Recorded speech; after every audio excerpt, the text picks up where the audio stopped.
לדחות את זה. לא, הוא לא יודע איזה קטעים להדביק אחד לשני. אני ארשום. Right. So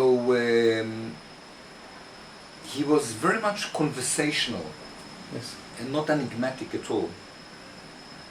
And then I've got the reports of how he was in the last year of his life. And how he was in the prayer, in this big chateau where he was. Now, in his last days, he wouldn't teach. All he would do, he would have big dinners. He would write all the time. All the time there would be reading, 1 hour and a half, 2 hours of chapters from one of his books, or from Ouspensky's book, In Search for the Miraculous.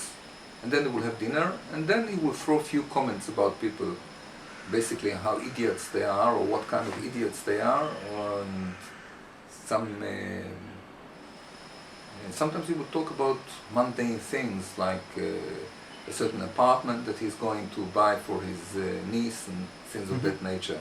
But he wouldn't teach, he wouldn't talk, and it seems that he was giving up the hope of his students making anything out of his teachings. And he just invested everything he had in books and just decided to work with people and to cause them to pass a stage, into a higher stage of development, is not something which he could be successful with. Yes. So he left things to be done, and done later on. And I said to you that it reminds me what happened to Rabbi Nachman Mibraslav, that taught his followers, but in the end he just resolved to write stories. He said they will find in the stories maybe my teachings, but I don't see much result. Yes. And I gave one more example? Yes, you told about the frog that... No, but did I give one more example of a teacher? Yes, I gave one more example. I knew of several teachers, spiritual teachers, that towards the end of their lives, they sort of retired to a certain home, and they were basically dealing in writing papers or articles, yes, or secluding themselves with 1 or 2 followers. And I think it's very interesting that a lot of them were disappointed from their ability to teach, or from the ability of their followers to learn, and actually to actualize in their life the teachings. In other words, to go through a personal transformation. Yes. And then they simply put it in books. And then what happens that ages later, some young person reads the book, and he gets very inspired from what he understands, that he thinks he understands from what the book is. Yes. But the person who wrote the book actually felt as a failure, not being able to actualize the teaching, or that he felt that the students are failures. So the book actually is a certain safe, yes, where he puts certain seeds, saying, you know, I wasn't successful. Yes. Maybe you will. And then later on people came and say, okay, he was a great man, if you believe in him. So he was trying to teach them to work on themselves, but later on people say, if you believe in him, everything will be okay. Yes. And the teachings in books are basically keys, but if you don't have a live person to actually pass the power which passing through him to you, and to give you also the instruction, and to have the severeness and the patience to see you pass from one stage to another, then no books are good, and definitely no belief.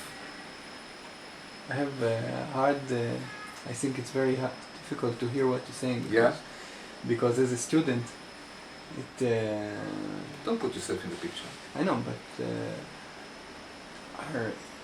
is it really not possible to pass the teaching? I didn't say it's not possible. I'm just describing to you, yes, what I know. What I know, let's put it this way, what my impression is. Yes. From Gurdjieff, what my impression is from Rabbi Nachman Mibraslav, what my impression from various teachers that were disillusioned from their, yes, ability to cause a transformation in the students, and that writings are sometimes a refuge, yes, of these teachers, or there was one faithful student, like with the Ari from Tzfat, the sacred Ari, that Rabbi Chaim Vital was actually writing his teachings or his conversations with students, and made out of it an esoteric teaching. Wow. And so then it became a sacred text that people were trying. But the whole mission of a person who went through a conscious transformation in himself is to pass the fire to others. Yes. And I think it's a very difficult task. Yes. To really be a successful spiritual teacher, because many of the teachers are passing through an experience which transforms them. Some of them can't keep it, but those who can keep it, find it difficult to pass it to other people that through self-work need to actualize in their life something that people went through spontaneous transformation. Yes. Need to pass to other people. It's very difficult to get to it through self-work. It's the most treacherous way there is. Yes. But let me make one thing clear. It's absolutely possible. Yes. It's absolutely possible to go through a personal transformation when you are with a person who has been transformed and knows how to teach. Yes. And has the patience to do it. Yes, I think... the whole idea is to pass the flame. Every once in a while there is a pop of someone who actually managed to actualize in his life the esoteric teachings of traditions about personal transformation. But to be able to pass it on, this is a difficult task. Wow. That's a real mission. It's a real mission, and I think many students of esoteric traditions, of mysticism, of Kabbalah, of Sufism, of Zen Buddhism, are trying many years to do it. Yes. And they believe that maybe next year they will succeed. But I think the only hope, really, is to be in the presence of someone who has been transformed himself, who has been awakened, who is awake. Yes. And that he will have the patience to teach you personally. Yes. And then, if that happens, then there is great hope, because that person went through a transformation by teaching of someone. Then he has the ability to pass it on, because he sees it both ways. Yes. And then the torch could be passed on. But most esoteric schools are a celebration around a teacher who was there but didn't manage to pass it on to someone else, and all they have is the teachings and the texts. Yes. What is what I say that do to you? Well, first of all... It's too difficult? No, it's absolutely, I think it hits the spot. I think that the student should aspire to become a mediator, in a sense. Absolutely. To not be a consumer. I think this is the trap of most students, but actually to be a river, a transformer of the essence and the being of what the teacher is. Because the teaching is superfluous to the being of a person who has been awakened. Yes. And the idea is to be awakened yourself by being with a person who is awake, and to be able to awake other people with it. And as I say, to become a river. Yes. I want to say that if a person finds such a spiritual teacher, must be really happening, because I believe that if you're a spiritual teacher with a connection, maybe you wouldn't want to teach. Maybe you want to stay. I don't think so. I don't think so. I think a person who has been awakened is burning with such a fire. It's not possible for him to contain it for himself. He can't contain it, and he must pass it on, because he will be burnt with it. Yes. I mean, the awakening that I'm speaking about is something that is so powerful. You must pass it on, so you will be I mean, the only hope for that person not to be burnt Yes. is to cause other people to catch fire. Yes, to spread the fire so it's not Not to be spread. concentrated. I don't like the term spread, Yes. because it's a sacred fire. Yes. And it should be channeled towards those that present themselves to be the driest wood. Yes. And not everyone is a dry wood. I mean, most people are wet by too much emotions. Yes. Yes. Well, I'm saying all this because basically I want to come to the story of the frog. Yes. And this story is to do with the fact that if you don't have candidates which are prepared to go through the difficulty of personal work and personal development and actually cleaning the stables Mhm. and not identifying and not getting personally involved, Yes. not taking things personally, not getting into pressure, not letting the ego go to their heads, Mhm. not worshipping desires and things of that nature.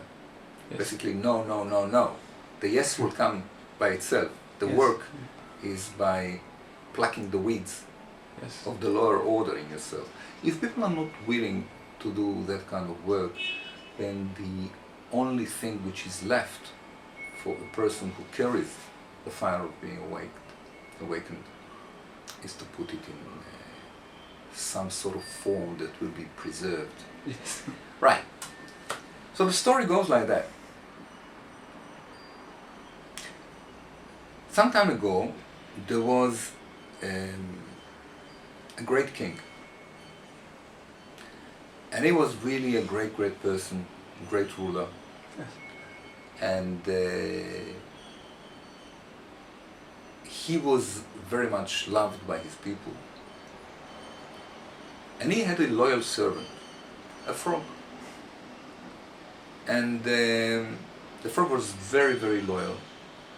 And he worked for the king for many, many years. And I forgot to say one thing, that although the people loved the king, they didn't really know who he is. And they really loved him for what he can do for them, for all kind of the things that he built for them. But they didn't know him in person, and they were too busy with their own little petty things. It's important to say this. Yes. And then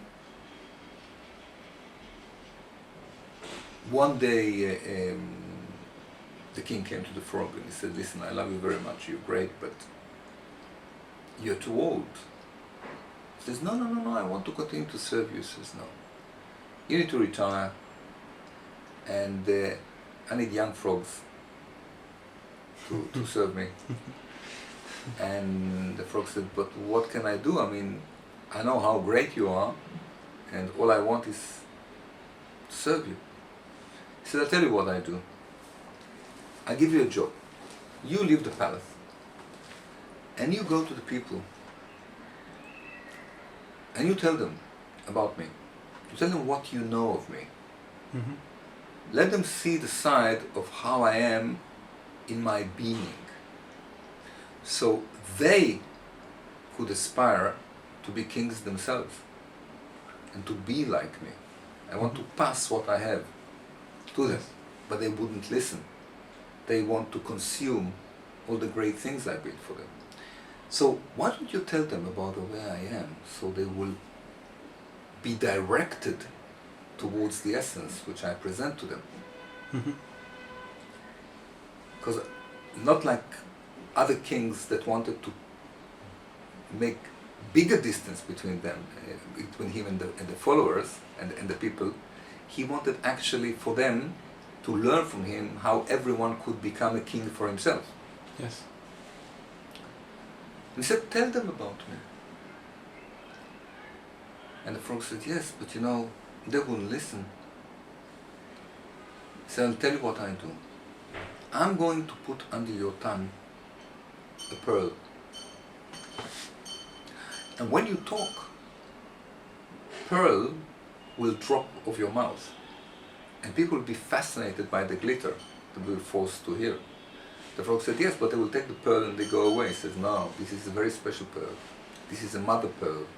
I put it under your tongue and it will give birth to many pearls. But the mother pearl will stay under your tongue. Yes. And there will be a stream of pearls and people will be fascinated by it. Okay. So he said, okay. And he went out with heavy heart, as they say. And he was walking. Then he came to a certain city and he see people rushing in the main street, going to malls and canyons and shopping, and it was probably holiday, and they were all very busy.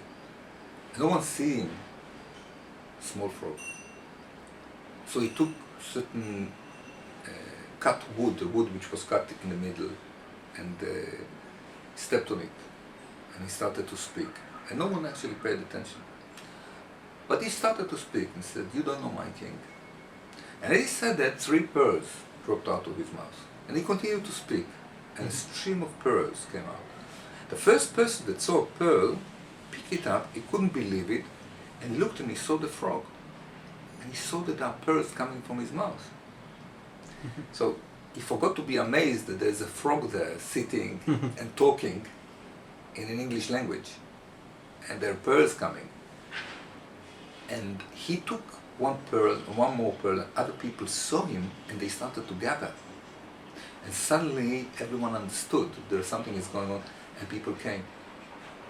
And as he was speaking, people didn't pay attention to him, but they were too busy plucking the pearls. So he saw that no one listened to him. So he stepped up off the cut tree and he went on, says they won't listen to me. And then they saw that he's going away, and people said, well, there's no more pearls. It's from this frog. And they said to him, come, speak. And he says, no, you don't listen to me, you just want the pearls. He said, no. This time we really want to listen to you. Please. So they made a big stage for him, and they put posters, and thousands of people came to him. And he was so proud. He had a microphone. And they gave him a bow tie and a 3-piece suit. He was very proud. He said, listen, I want to tell you, not about the ruler that you know, but an amazing human being of a different denomination.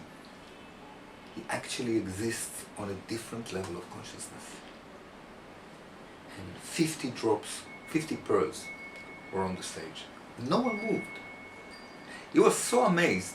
He started to speak, not of the great things that the king is doing, but the simple things he is doing.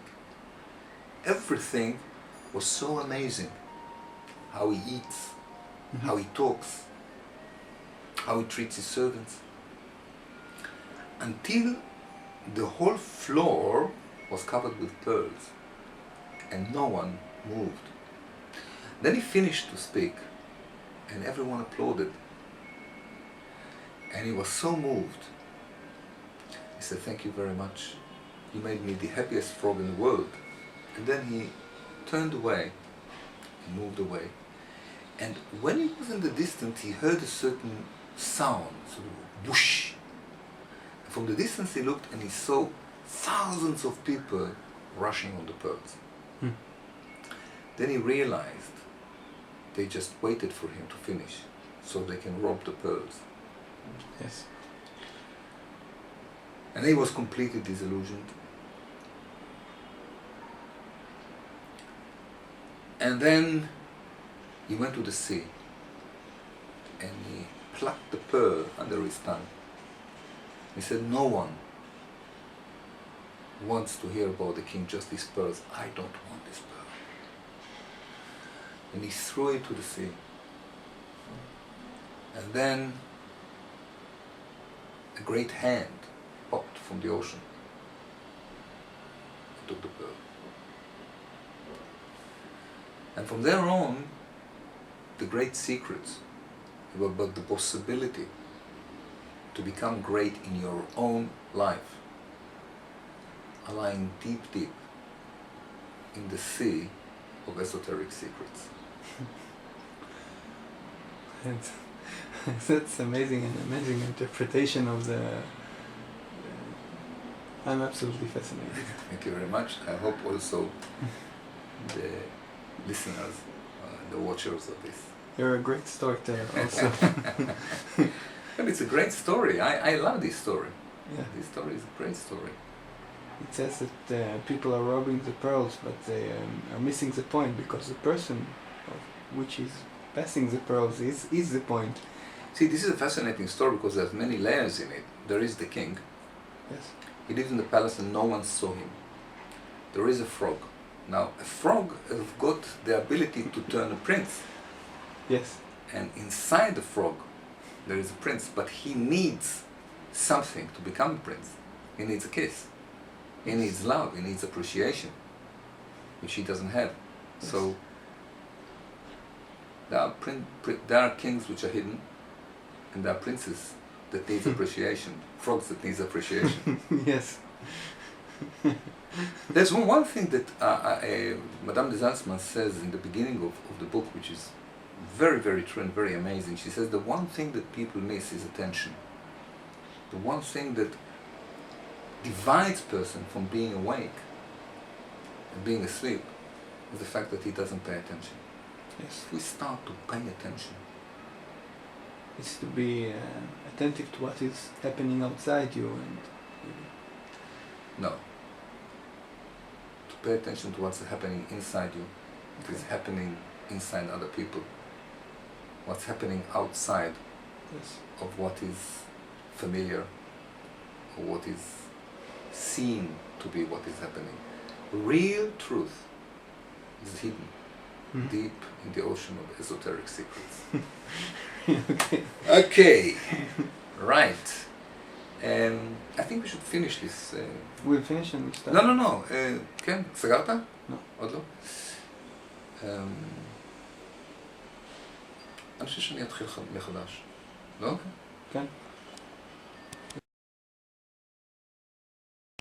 אז גלעד, יש פה איזשהו תיקון, כי זה לא שיד נפתחה באושן, אני לא יודע אם אתה תצליח להכניס את זה, אלא שזה צדף נפתח. Okay. He stood in front of the sea, in front of the ocean, very, very sad, deeply sad. And then suddenly he opened his mouth, tucked his hand inside, he plucked the pearl inside, it was sort of full of blood. He said, I don't want you anymore because no one wants what I really, really have to say. Just the glitter Yes. of the pearl. He says, I throw it, I don't want it anymore. And he threw it to the ocean. And then a big oyster, big oyster opened and took the pearl. Seashell, maybe. Seashell. Yes. Seashell. And sinked in slow motion to the sea. And from there on, the deep secrets about the real world in a palace, about a real king, are hidden deep, deep in the ocean of esoteric secrets, inside a seashell. And whoever wants these secrets now, because there's no more frog that will speak, will have to dive deep, deep into the unconscious waters, and there to find this seashell and to open it. And even then, he wouldn't meet the king. Yes. He'd just be able to connect to something that connects to the frog, which is connected to the tree. This reminds me actually a story that the Besht, Baal Shem Tov, the great Hasidic teacher, used to say. He says, once there was a great sacred fire, and people would come and see the great fire and they would become illuminated themselves. After a while, people forgot the great fire. And all they had is that they tell other people that there is a fire. Yes. And the people who saw the fire were no longer alive. And there are those people that heard it from the other people. And then those people were no longer alive. And then there was this story that once there was a fire. And people used to go there and to be awake from the fire. Yes. And then there were no more the story. There were just rumors about it. So I don't remember the exact story. Yes. Do you remember it? No. But it's something like that. Very much reminds a story about Moses and the burning bush. Mm-hmm. That he saw the burning bush and then Moses died and he didn't even reach Israel, and there are people who heard and wrote. Yeah. And but the happy end in all this. There is a happy end. There is a happy end. Okay. The happy end in all this is tied to what I said in the beginning about the great teachers who have been awakened and they are trying to pass the ability to awake yourself to other people. Mm-hmm. Every once in a while there comes a special person which he himself is the king. And there was Gautama Buddha, there was Muhammad, there was Jesus, there is Moses. It's just interesting why I say there is Moses. And there are various others. Yes. And they actually actualize in their own life the teachings, and they can pass the fire to those who are willing to personally develop and to work on themselves. Yes. So the seashell and the pearl and the rumors about the fire is for those unfortunate ones that do not have the great luck and opportunity to meet someone who is really awake. Yes. And is willing and able to teach. That's, want to add to it that he doesn't teach for his own ego. To that.